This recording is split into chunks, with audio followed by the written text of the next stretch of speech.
Hello बच्चों, welcome to biology of coded classes. आज हम लोग क्या पढ़ेंगे? किंगडम मोनेरा, जो बायोलॉजिकल क्लासिफिकेशन का चैप्टर टॉपिक है। बायोलॉजिकल क्लासिफिकेशन क्या है? क्या बताई थी मैंने कि लिविंग ऑर्गेनिज्म को क्लासिफाई करना, वर्गीकरण करना ही बायोलॉजिकल क्लासिफिकेशन कहलाता है। उसके अंदर हम लोगों ने क्लासिफिकेशन सिस्टम पढ़ा था।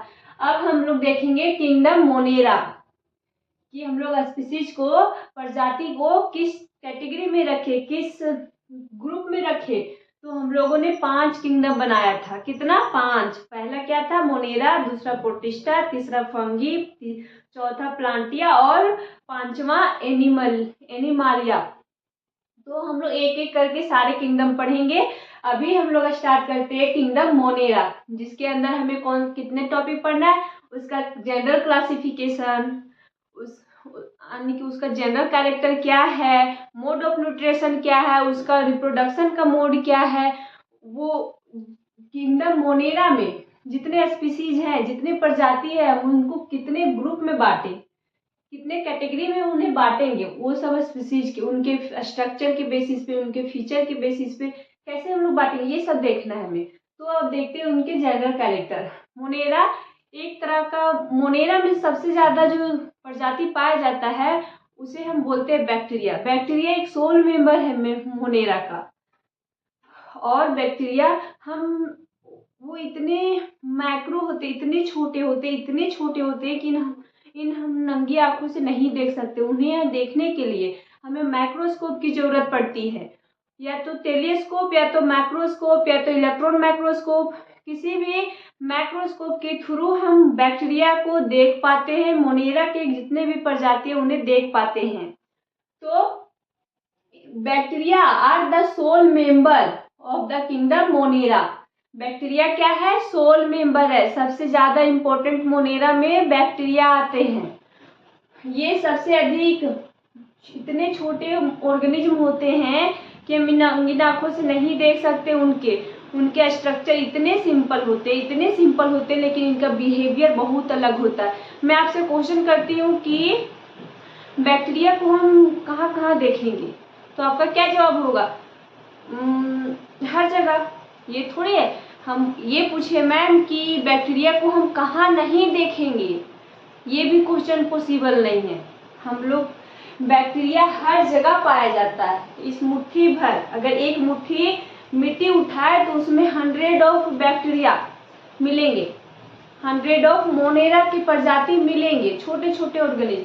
आज हम बैक्टीरिया की वजह से कुछ कर भी नहीं पाते। अगर दही बनाना है तो लैक्टोबैसिलस बैक्टीरिया नामक जीवाणु का उपयोग करके हम दही बनाते हैं, तरह तरह का प्रोडक्ट बनाते हैं। तो उसी के बारे में आज हमें पढ़ना है। मोनेरा का जनरल कैरेक्टर में बैक्टीरिया क्या है? सोल मेंबर, मोस्ट एम्बुडेंट, यानी कि सबसे अधिक पाए जाते हैं मोनेरा इस धरती पर, हमारे लिविंग वर्ल्ड में।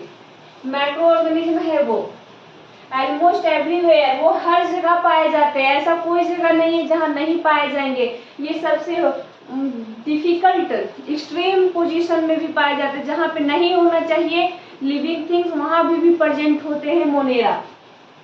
एक्सट्रीम हैबिटाट, इनका हैबिटाट कैसा है? एक्सट्रीम मतलब वैसा हैबिटाट, वैसा जगह इन लोग रहते हैं, पाए जाते हैं जहाँ पे सर्वाइव करना पॉसिबल नहीं है, वहां पे भी बैक्टीरिया पाए जाते हैं। जैसे डीप ओशियन में पाए जाते हैं। ठंडी जगह, जहाँ पे इतना ठंडी जगह में ये सर्वाइव कर पाते हैं, जहाँ पे लिविंग लाइव जीवित नहीं रह सकते, वहां पे भी ये सर्वाइव कर जाते हैं। Extreme habitat such as hot spring, desert, snow, deep ocean, हर जगह ये पाए जाते हैं Monera. Bacteria structure is very simple. Bacteria का स्ट्रक्चर बहुत सिंपल है। जैसे ये देखिए, बैक्टीरिया का एक स्ट्रक्चर में बनाई हूँ, इसमें कितना सिंपल है। हम लोग का स्ट्रक्चर देखिए कितना कॉम्प्लेक्स है। हमारे स्ट्रक्चर कितने कॉम्प्लेक्स है, लेकिन मोनेरा का स्ट्रक्चर इतना सिंपल है। स्ट्रक्चर भले इसका सिंपल हो, लेकिन बिहेवियर बहुत कॉम्प्लेक्स होते हैं। ये कभी भी कुछ भी बिहेव करने लग जाते हैं। तो वही बोल रहा है, bacterial structure very simple but they are very complex in behaviour. ये अपना बिहेवियर बहुत कॉम्प्लेक्स शो करते हैं। Prokaryotic and unicellular types of Monera. बोल रहे हैं कि मोनेरा प्रोकैरियोटिक सेल होते हैं और उसमें भी यूनिसेलुलर होते हैं, उसमें एक ही सेल होते हैं। यूनिसेलुलर का मतलब होता है कि वैसा ऑर्गेनिज्म जिसके पास एक सेल हो। यूनि का मतलब वन होता है, वन सेल परजेंट, यानी जो एक सेल से मिलकर बना होता है उसे हम यूनिसेलुलर कहते हैं। और प्रोकैरियोटिक मतलब होता है कि वैसा सेल जिसके अंदर न्यूक्लियस नेकेड हो, खुले में हो, उसके चारों ओर न्यूक्लियस नहीं हो, उस टाइप के सेल को हम लोग प्रोकैरियोटिक सेल कहते हैं। जैसे मैं यहाँ पे समझाती हूँ, ये मान लीजिए एक सेल है, इसके अंदर अगर न्यूक्लियस आ जाएगा, इसके अंदर डीएनए रहेगा, तो ये यूकैरियोटिक ऑर्गेनिज्म हो गया। क्या हो गया?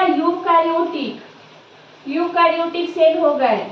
अगर इसमें हम ये हटा दें, न्यूक्लियस को हटा दे और डीएनए नेकेड हो, खुले में हो, तो इसे हम प्रोकैरियोटिक बोलेंगे। फिर क्या बोलेंगे? Prokaryotic cell. जब डीएनए खुले में हो, नेकेड हो, उसके चारों साइड न्यूक्लियस का लेयर ना हो, तो वैसा सेल को हम प्रोकैरियोटिक सेल कहते हैं। तो मोनेरा किस टाइप के सेल हैं? Prokaryotic cell. उसका जो बॉडी है वो कितने सेल से मिलकर बना हुआ है? एक सेल से, इसीलिए हम उसे prokaryotic and unicellular types of organism या मोनेरा बोलेंगे। अब आप बताइए फिर से कि मोनेरा का क्या फीचर है। मोनेरा में सबसे अधिक बैक्टीरिया, जो सोल मेंबर के जैसा सबसे महत्वपूर्ण मोनेरा में बैक्टीरिया रोल निभाता है। वो हर जगह पाए जाते हैं, मोस्ट एबंडेंट, वो बहुत अधिक पाए जाते हैं, वो एवरीवेयर, वो हर जगह पाए जाते हैं।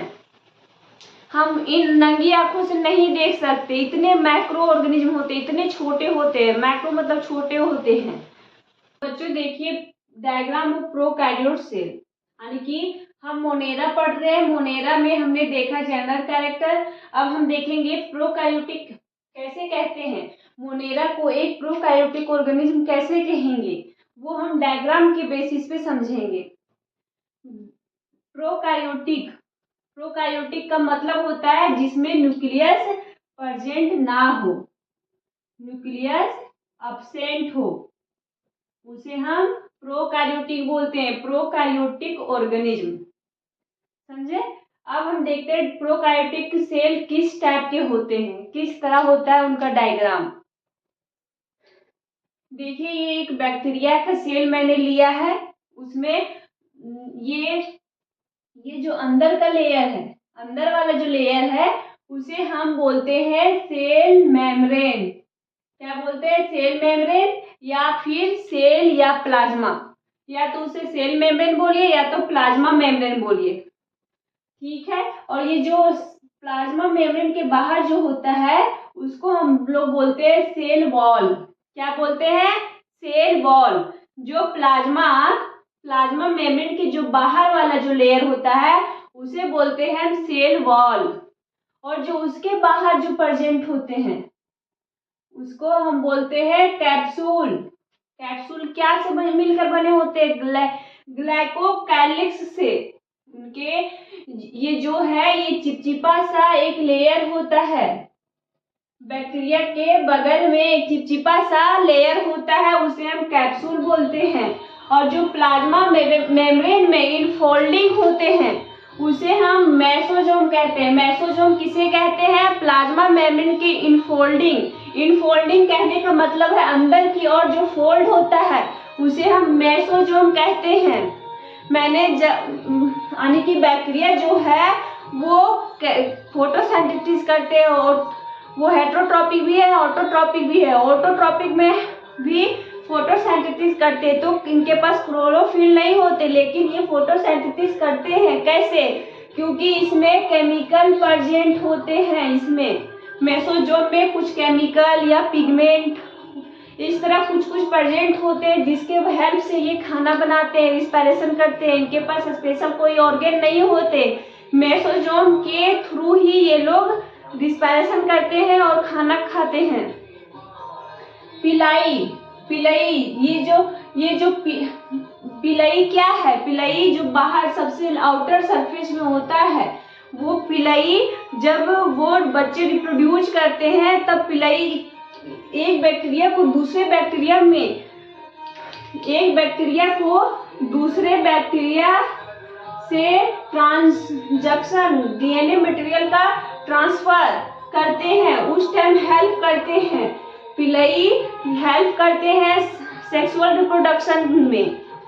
और फिर न्यूक्लियोइड क्या है? डीएनए जो नेकेड होते हैं। ये क्या है? न्यूक्लियोइड जो न्यूक्लियस से यानी कि घिरे हुए नहीं रहते।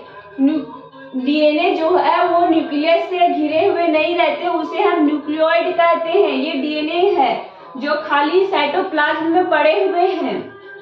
और ये प्लाज्मिड एक्स्ट्रा डीएनए, प्लाज्मिड को हम लोग एक्स्ट्रा डीएनए का स्ट्रक्चर बोलते हैं, जो हेल्प करता है इन्हें प्रोटीन बनाने में या फिर मटेरियल को एक्सचेंज करने में।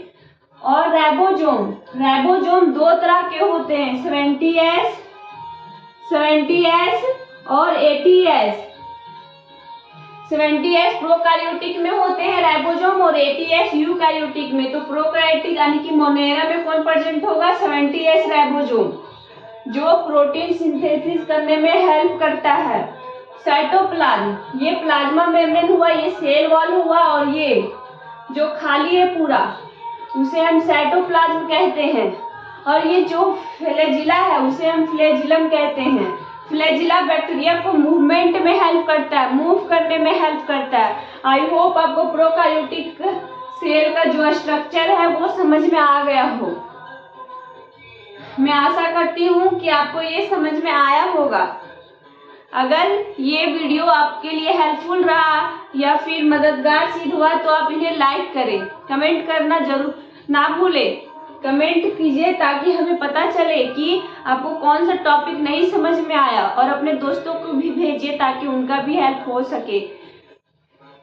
और अगर आप नए हैं चैनल में तो सब्सक्राइब करना ना भूलें। थैंक यू, धन्यवाद।